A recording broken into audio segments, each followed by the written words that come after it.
Benefits of doing scorpion with wall.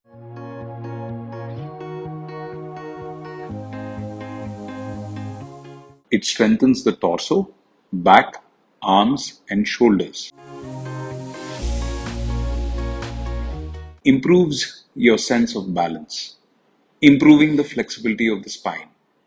Builds stamina and endurance.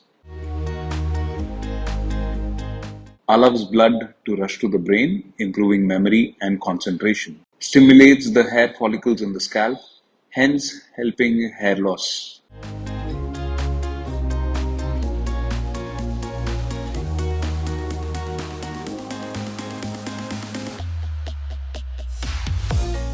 Benefits of doing Chakrasana with wall pose. It helps strengthen the back muscles. It helps strengthening the thigh muscles. Makes your arms stronger. Improves sense of balance. Due to its inversion, it is very healthy for facial skin as blood flows to the head.